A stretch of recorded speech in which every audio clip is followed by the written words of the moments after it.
have talked to us, and now it's our turn to talk back to you. We have returned to the couch of talking to go into the Meeple Gallery for September. I like how you say it's our turn to talk to them. Like, usually it's our turn. We mostly get the turn. Well, we're responding this time. Yeah, this is our turn to listen to what you had to say. All your comments from the last month on a variety of subjects. Let's not waste any more time. We're going to start off with our most recent video and biggest heavy hitter, and that is based around the publisher whose name I dare not pronounce, because this was some of the comments were confused about how it should be said, but that's Cmon. You may know them as Cmon or Cmon or Cool Mini or not. Well, I think we should switch up how we say it throughout the thing. Just to be fair. Yeah, give them all even spread. So, of course, this has to do with their recent Kickstarter, the Time Machine.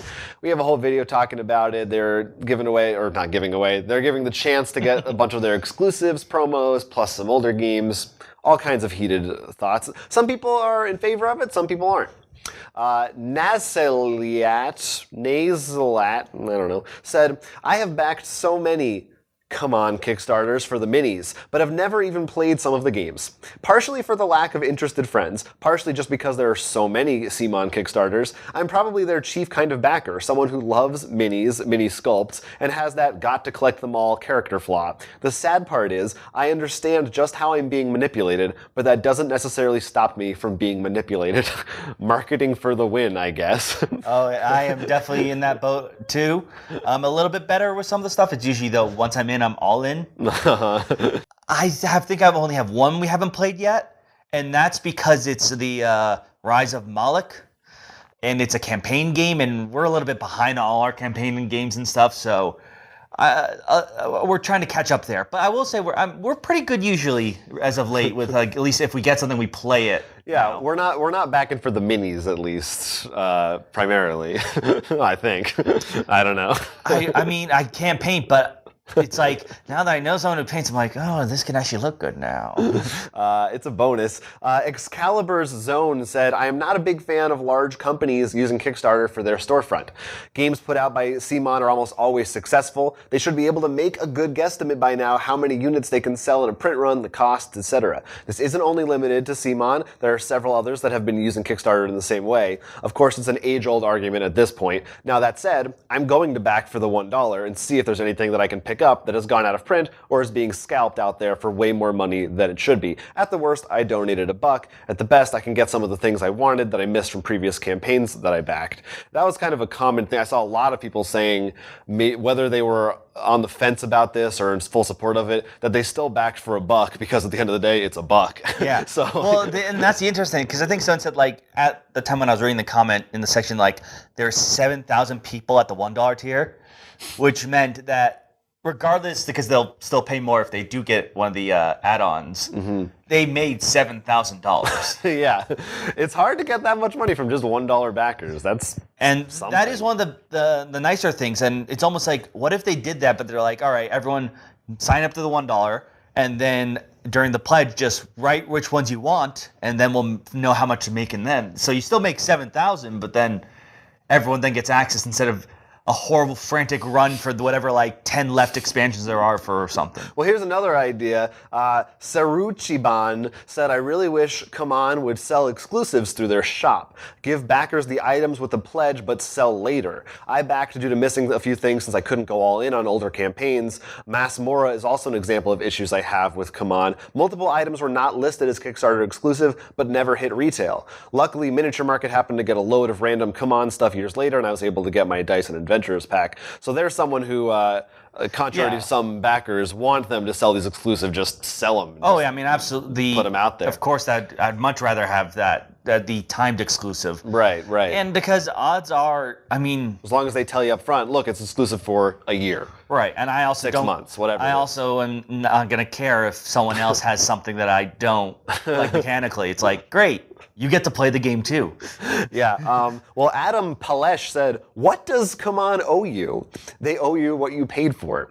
Do they have to run their business according to your preferences because you bought one of their products? No. They appear to have some leftover copies of their products. Would you rather they toss them out? Of course not. I am paying $1 for a soundtrack to a game I love. Some other people have an opportunity to also buy and enjoy that game. I'm happy for them. A company I like is making money. Good. That means they're going to keep making stuff I like. I just see a lot to be happy about here. So there's someone who's super yeah, no, I understand, but like I said in the video, I'm just think those business practices on Kickstarter are more hurtful, I think, to the customer, maybe not the company. Right, yeah. There was, as we said, there was some shadier stuff going on. Yeah, I saw more people than I expected too saying that they did back for those soundtracks, that was their primary reason of backing at the $1 level. I mean, I'm very happy about them because I always think having that music ambiance is nice, not just literally for the game, but odds are, let's take Rising Sun. You know, I know I have more than Rising Sun to have an Asian motif that I could probably place the soundtrack for. That's true too, yeah. Ryan Longfellow said, unfortunately, I am one of those hypocrites that has backed Cmon Kickstarters, but at the same time dislikes their practices. On one hand, I do think that people can do whatever they want with their money, and if there were enough issues with how it is run, then people would stop backing them. On the other hand, I've seen people back out of true indie projects to dump all their cash into Cmon, and that hurts the idea of what Kickstarter is for in the first place. And that, I think, sums up what I was also trying to get at in the video, and really how I feel about this is at the end of the day, yeah, people keep paying for it, but yeah, it does somewhere along the line. And I think probably there's not as much overlap. Like, there are a lot of people who will back these that weren't ever going to back those indie ones. Right. But somewhere there's a little bit of someone who says, look, I already spent $100 on this exclusive, so I had to have it, versus the little guy. And odds are, you say there's that little might make the difference of making might make the difference. Make it or not. Yeah. And then one more I wanted to read on this from Rico Cordova said, this is one reason I'm very happy to be a Eurogamer. The Kickstarter exclusive problem is far more prevalent among the Ameritrash genre. The best model for Kickstarter exclusives is to keep it exclusive for 1 year, or some reasonable amount of time, there you go, after which it can be purchased. True exclusivity is a lame marketing ploy. I would never blame the company, though. Their job is to make money. I blame the buyers. You pathetic sheep, shame on you. But he put a winking emoji, so it's cool. But that just made me think, it is true. You never see, it'd be funny if you saw like a true Euro game that's just like, another bidding tile or something. Like, they don't do that as much. I mean, maybe there probably are examples of it, but it does seem to be largely about just the big narrative mini games. Well, because, yeah, a lot of times, the scopes are much more in the American games. Mm-hmm, and the Euro ones, can you imagine, like, Ticket to Ride, like, exclusive, the Rainbow Locomotive or something like. Right. Their mechanics are a bit more hard. You can't just exclusify a mechanic. Which is, I mean, as much as I love the Ameritrash games, it does kind of put a point towards Euros to say that, they're designed in a way that is truly like, look, this is the design. Right, and well, that also gets my point why I don't like exclusive, because it is just like that, I feel, and that's why I have a problem. Like, sure, some people are like, oh, you're just missing a card or two. I'm like, yeah, but that card or two can make the game really feel different or something. Or if the really bad ones, it'd be like if a certain character or something doesn't make an appearance. Mm-hmm, yeah. So let's move on to another publisher that people have strong feelings one way or the other about, and that's Fantasy Flight Games. We talked about the little AMA they did on their website. They talked a lot about their philosophies on design and expansion releases, how that's changing. Jason Wiley said, would like to have understood the answers more to questions like, quote, who decided it was time to end Android Netrunner, and why did the partnership between Wizards of the Coast and Fantasy Flight for that game need to end? This was not specifically asked, but they never fully explained this in their goodbye article. Would like to know, was Fantasy Flight exhausted on a game they just rebooted, or was Wizards of the Coast greedy and raising the license cost? That knowledge should be fair game. And regarding Imperial Assault, it's amazing that a complete game in that world somehow exists without Yoda. In my opinion, all they had to do was design his mini, and most might actually be okay with that complete game statement. I didn't know never realized there wasn't a Yoda. And it's because they saw Soul Calibur and how Yoda was broken in that. They're like, we can't add him in this. Yeah, the Netrunner thing is definitely a thing, and I'm sure there's other stuff that Fantasy Flight doesn't want to disclose, possibly for legal reasons. They might have. That's true. There could be NDAs on that stuff they're just not supposed to talk about. We might find out in the years to come. Right, and a lot of time they don't usually like to disclose that unless they're trying to get the power over the other person, as we saw with Disney versus Sony in Spider-Man. Right. You know, that you like to keep everything It hush-hush. leaked. Whoops. Oh. And we'll talk more about Netrunner later, too. Tempest Fury said, yes, Fantasy Flight is a company in business to make money, but what they did to X-Wing was a huge money grab, and they deserve some shame for a really sketchy business move. So I assume they're referring to the second edition, and the fact they're kind of reprinting everything, all the same ships. Even though if you have the minis, you need to rebuy the cards and stuff. Yeah. Assuming you want to do pro and you don't just print and play it.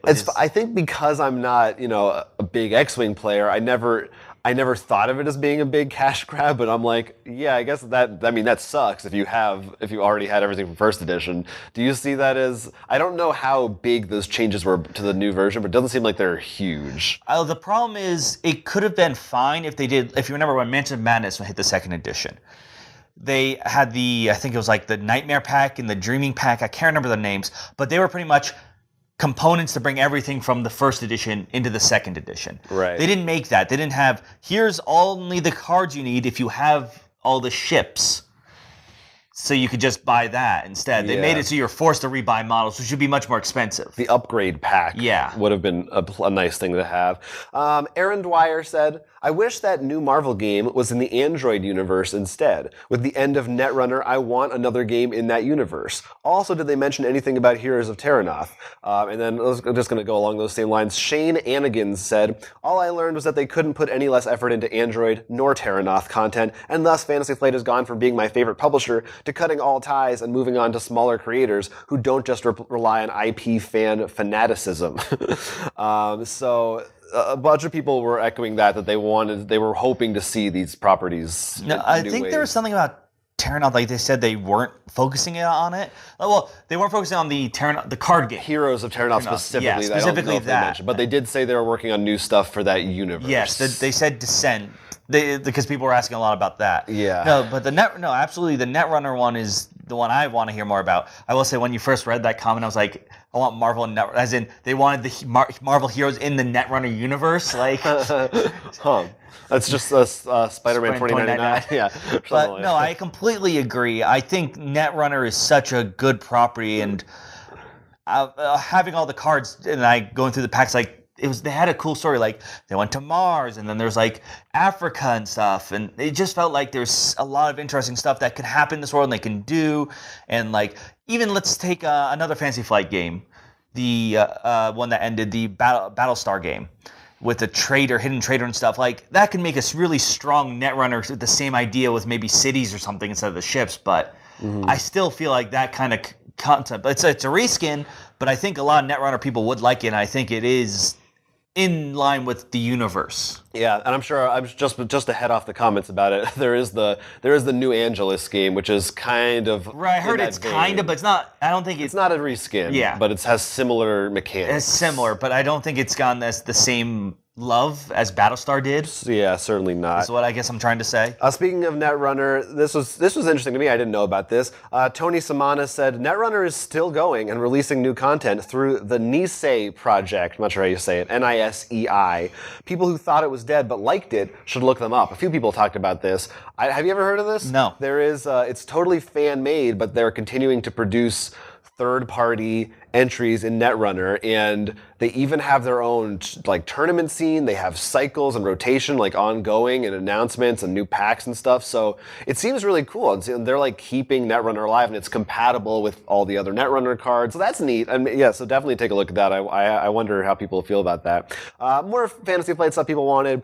Eric Booth said, still no Outer Rim news. This makes me sad. A little surprising we haven't heard anything about an expansion for that, but they did talk about how they're maybe taking it a little easier on expansions or waiting until they have a good idea, like we saw with Arkham Horror 3rd Edition. Took them a while to announce that, so maybe we'll see that soon.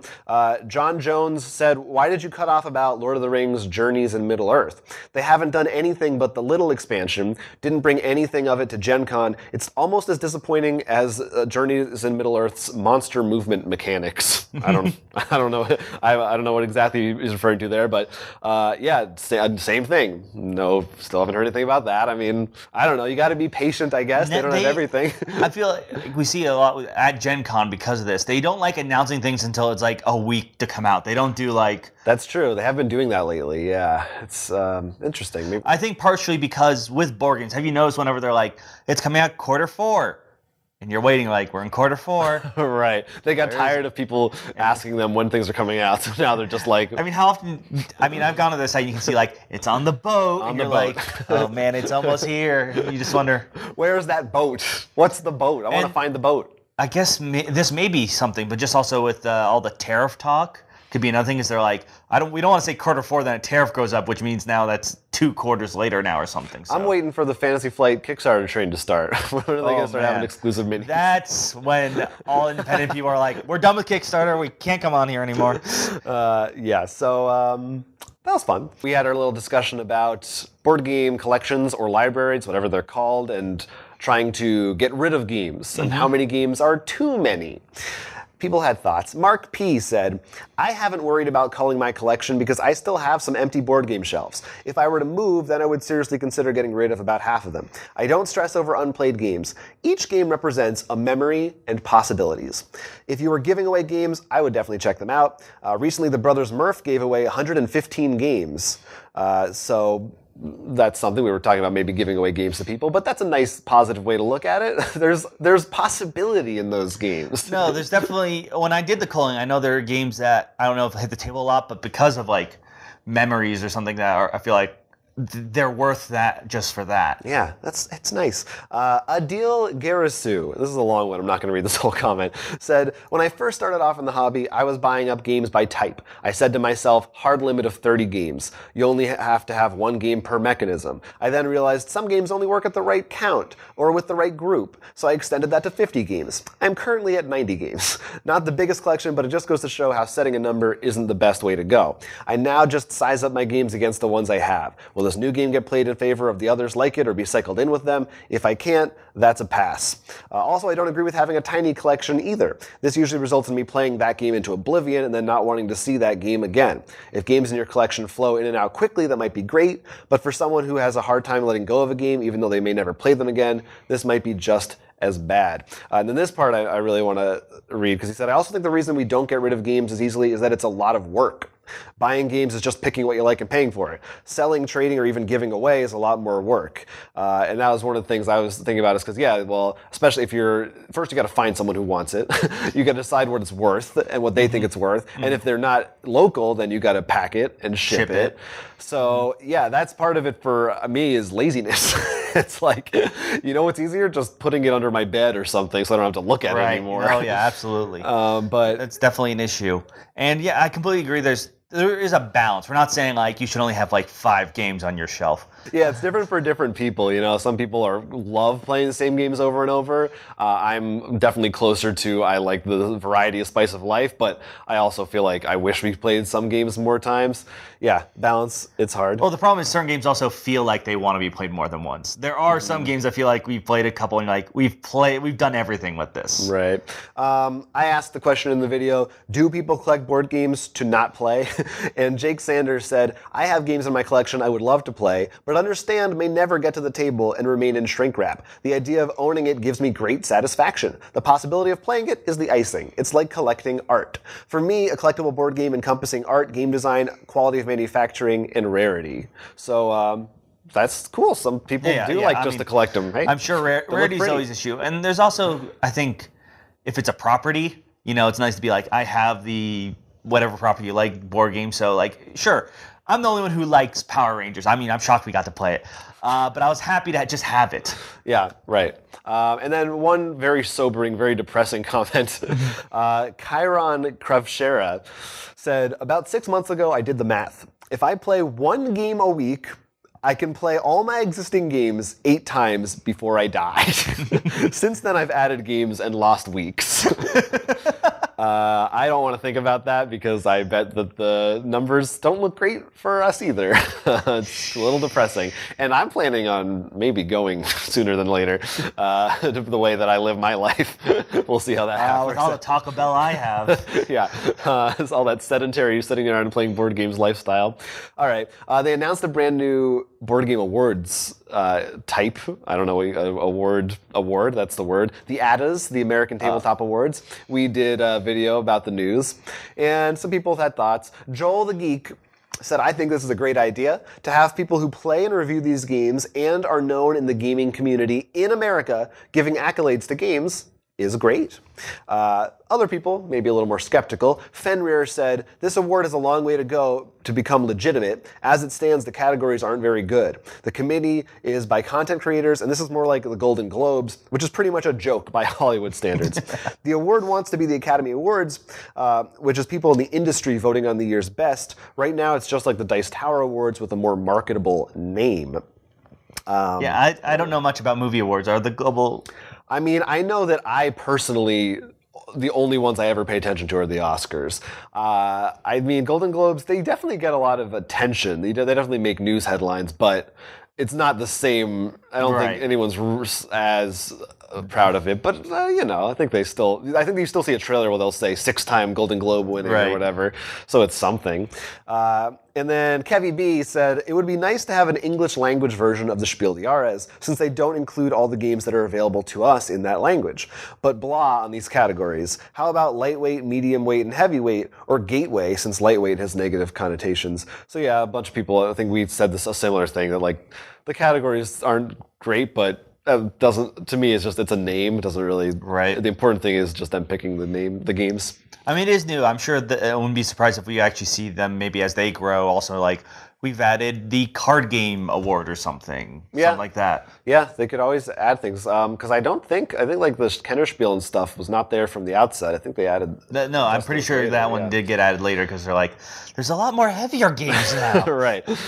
So yeah, that could grow and evolve as time goes on. It's very young. So Fresh and Clean, CA, had a thought about the Power Rangers board game and what they would like to see in it. They said Die Ranger was great. I don't know what that is. But don't know how they could incorporate, since that show was never fully adapted in the West aside from the White Ranger. If the Die Ranger was technically, I think, was supposed to come after... Well, he's what the White Ranger is actually from. Like, he was their Green Ranger. But America just said, like, we'll just take the White Ranger. We don't need those. Like, so we took the White Ranger and their Zords, but we kept the dinosaur because they're like, we didn't want to do changing so of them. So they've got an in. They've got a foot in the door. Sort of. Yeah, they could. By the way, the White Ranger in the Japanese version is a 7-year-old kid who's a pervert. Yeah, that a little different than how we portrayed the White Ranger. Sounds like what the Japanese version would do. Now, this is a post that I don't know how to process. We talked about... Wow, that's a lot of scrolling. We talked about the Pandemic series of games, and they're changing up their survival series and how they release it. Mm-hmm. And what we learned is that frequent commenter Kevy B is the biggest Pandemic fan in the world. And I'm not going to read this comment because he wrote a War and Peace length text about Pandemic. Said, I've never been more excited to start watching one of your videos. A huge Pandemic fan. He had a lot of thoughts about how all these things work. If you're interested in Pandemic, go read this comment. He did say he likes your idea for the rainforest pandemic, save the rainforest, whatever it was. And at the end, he also added, so many words, I bet Jonathan will be shocked by this post. Fit this on your Meeple Gallery screen. So you got your wish, and we'll scroll. Does it count if it fits if we scroll it? Yeah, I guess not. We'll just make it smaller. We'll make a little, like only this big, just like center the screen. It's there. But those pandemic heads, they're out there. We asked people about the board game Black Angel and whether maybe it was worth getting into for the hype and all that, because we were on the fence a little bit. And that's a new hot one lately. Some people replied. Tim Tagan said, Black Angel is really on my radar, but I have heard 2 separate reviewers a bit puzzled by the game after the first couple plays, yet still giving it high grades. B. Omar Hester said, I'm really interested in Black Angel. I saw it at Gen Con, but was too late to demo or buy. Tam Patarpon said, Tampa Tarpon. Love the channel. Keep up the great work. Definitely play Black Angel. Okay, so we got someone who actually said he's giving us a maybe. And then Wilbert Calante said, I don't see the greatness of Black Angel, just my humble opinion. Well, okay, so you gave us 2 maybes, a yes and a no. Yeah, that is the consensus was there was no consensus. People said, it was good, it was bad, it's okay, I don't care about it, so... I don't know, no strong feelings one way or the other, I guess. So you can continue to wage this debate in a lackluster and unenthusiastic way in our comments for this video. Abhinav Jain said, on completely different subjects now, I'm sad that the board game publishers still face challenges in shipping their stuff and charge so much for Asia and Australia. This seriously stops people like me to stay away from games like Exit, which are one and done, or CCG, since the shipping is as high as the price of the stuff. These publishers should combine their shipments together and take benefit of volumes and make product purchases cheaper for these new markets. I am from India, so I exclusively only purchase if I'm traveling to Europe or ask a friend who's traveling to get games for me. No, I mean, this actually came up in the Cmon, cool mini or not, what have you, pledge a lot of people were talking about, is this like European friendly or Asian friendly for shipping and stuff, and yeah, it's a big issue, especially for those Kickstarter games. The answer was no. I don't know if you saw. It was not friendly. They released the shipping costs and they were large, which, to be fair, isn't their fault. No, shipping is expensive. Yeah, it really is a bummer. Well, that's why a lot of times a Kickstarter, especially in something like this, I mean, this Kickstarter was a little weird, but like, let's say it was much more, they're American based and they didn't have as much in Europe. A lot of people may be like, all right, get 10 people in London to all back it together so it's easier to ship and we can all pay a lot less on shipping. Yeah. And the customers do that. It'd be cool. I mean, I don't know how cooperative companies would be, but to do that kind of like, if Wizard of the Coast went to Fantasy Flight, like, all right, we're shipping 20 boxes of Throne of Eldraine, you've got like 500 boxes of Arkham Horror. If we put it together, we can cut our shipping costs in half. That would be an interesting thing. I would love for anything that can make things cheaper. And in essence, that's also making things more efficient. Yeah. Well, I think we solved it. Yeah, that's it. Publishers just do that. It's easy. But we get the profits from that. Oh yeah, we just trademarked it. Our lawyers are on the phone. Rico Cordova said, talking about some of the games that he backed recently in Kickstarter, backed Gugong Panjun Deluxe expansion, no-brainer. The base game is one of my favorites. And said, I received Barrage recently and have played it twice. Best game of 2019 by far. The wheel issue is noticeable, but they have a fix going out. So damn good. That was not a game on my radar. I was looking it up. Seems like it has a cool theme to it. Yeah, I don't know. Maybe one we have to take a look at. Hey, as of now with the scoring, that has a 1 versus Black Angel's like tie of 0. Yeah, it's like negative 0.5 or something. Tapcat had thoughts about Machi Koro Legacy, said might be the biggest name in this batch of releases, but it's easily the least interesting to me. The base game wore out its welcome in our group after about 2 plays, and it's hard to think of a property less in need of the Legacy treatment. What's next? Uno Legacy? I will say this. I'm kind of a Machi Koro Legacy skeptic, and we played it at Gen Con, and I found the first game to be it was very just Machi Koro with like, you didn't get stuff yet. I have heard from a friend of the show, who I won't name names, said they played the first 5 games or so, and said that after the first game, they start adding a lot of cool stuff in the next 4, and that really made it good.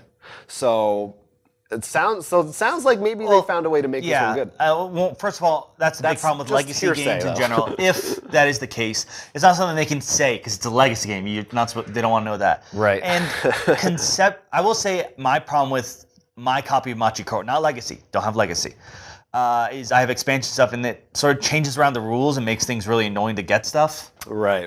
And I have not looked online to see if anyone has any fan-made ways to get around it. So maybe this Legacy, maybe they incorporate some of that differently. They change that around. I think just less cards could help. But the other thing is, I mean, conceptually, I think it does sound like a fun idea. It's SimCity. Building a city is just. Hopefully they add more stuff that would make it more interesting, not just because I felt like always the first level is always like that, or first game. We were like, okay, it's Machi Koro. It was Machi Koro, yeah. It's just like it's only like a little bit more boring to me. But well, go judge for yourself. We remarked on it being a story-heavy Kickstarter week in one of our Kickstarter episodes. And Marcel the Archibald said, it's been a story-heavy year. 2019 has given us a metric ton of narrative-driven experience games. We left last year with the massive Tainted Grail success, only to herald in Folklore, Hexplorit, Cultistorm, Etherfields, Sleeping Gods, Trudvang Legends, a Midara re-release, and now Eon Trespass and Isafarian Guard. Sheesh. Long live the Ameritrash. You can also add Oathsworn to that list, which will be on Kickstarter next week. So there is no shortage of these things, but yeah, it's interesting to see how that's developing. And I think Legacy kind of is a part of that. It's different, but we're definitely seeing a lot more people want stories in their games, which is kind of cool. We'll see how that changes. Well, I wonder if a lot of it is coming, if we're getting more people from outside the board game community. These are people who have subsided more on like video games and movies, where story is almost a no-brainer a lot more of the time. We're more surprised when we see a video game like Tetris nowadays. Right, yeah. So, they're going to be much more excited to see those things. Plus, these games also usually have a lot of minis, which do well on Kickstarter. Going back to that again. We like those. They're great. This was a comment that I just thought was interesting. For our review of Arkham Horror Final Hour, Brooke Nichols said, not a fan of co-op games that require players to not communicate. The best part of co-op games. What do you think about that? Because I know some of my favorite co-op games, like think about Hanabi is the obvious example, and that we compared Arkham Horror to, or Magic Maze, that those can really, for me, make it a different way of using your brain. I like those usually when they're done well. It's because you have to process and try to think, why would you play that card? Okay, Jonathan played going to Arkham Final Hour. Jonathan played let's say a 5. He really needs that top ability. Right. That kind of thinking. Or Hanabi, it's that kind of puzzle solving. But I have seen sometimes when it's just used as a way to just try to make it difficult instead of really, I think, add that extra puzzle layer, which is annoying. And same thing on the communication front, though. I think Spirit Island would be a great example of this, where you really all do need to talk with each other about what you can do and how to deal with things, instead of the bad version of that is when someone can alpha game. And then it's him playing and I'm just helping him move things around. Yeah, I think I like both. I think the reason I feel I like the non-communication is because I don't think there are too many of those. The vast majority of co-op, I think, do encourage communication. So when a few of those pop in, it feels refreshing to me and interesting. But your mileage may vary. And then finally, Tony Bowers said, sorry, have to mention this. Jonathan, you're sitting in the perfect position in front of that picture to have it look like you have a wild black mane flowing from one side of your head. Wait, you don't? You look like a punk rocker. I think I may have, but I think he means this picture. Dragon, he means this picture, so I don't know where the black mane is, but yeah, that's cool. Yeah. I love that. So those are all the comments that people had from the past month. There are so many big news stories to discuss, and we thank you for putting those in there. Absolutely, letting us know what your thoughts on and all the things maybe we missed out on how Jonathan looks with the beautiful black mane. Yeah. Give us all your thoughts on that in this video and all future videos. And of course, we'll take this opportunity to plug our Patreon. You can check that out if you want to hear us talk some more. Yeah, I think we just talked about all the game nights we usually play, and we had a lot of interesting ones. Also, the movies we see, the video games. We're going to probably be talking about Joker pretty soon on there. Yeah, you don't want to miss the Joker talk, baby. So sign up for that. Check out our description for other links. You can get deals on board game accessories from Geek On. We've got them in there. Also, our website, rollforcrit.com. Definitely follow us wherever we are. Thanks for talking to us. Yes, until then, keep on commenting, and we'll keep on listening. I'm Will. I'm Jonathan. This has been the Meeple Gallery. Support our Patreon, like this video, and subscribe to our channel so you don't miss a thing. Watch more of our content now to hold back Cthulhu's madness.